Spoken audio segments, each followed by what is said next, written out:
Hi mga furson! Naghahanap ba kayo ng cage for your fur babies? Share ko lang sa inyo itong pet cage from Sport Pet. Tignan natin kung matutuwa kayo mamaya.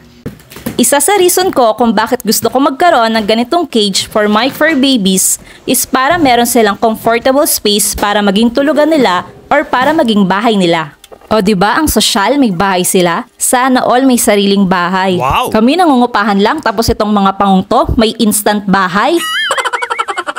So ayun na nga, napakadali lang niyang i-assemble and pagdating sa quality is matibay siya and talagang maglalas. Ang size nga pala nito is 95 by 65 by 85 cm.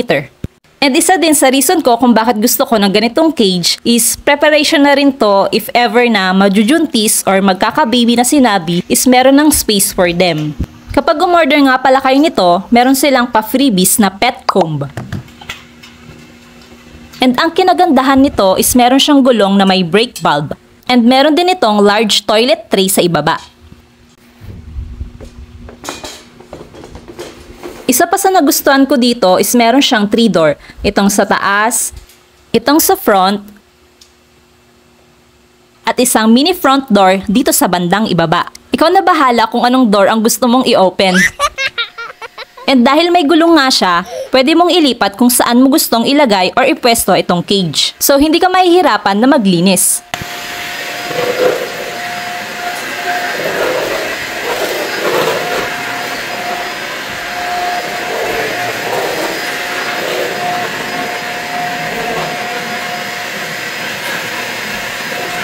Wow! Galing na, Bia! Hi! Magkano po renta nyo dyan? Ha, ang ganda naman po. Magkano renta nyo? So, yun lang mga furson. Thanks for watching!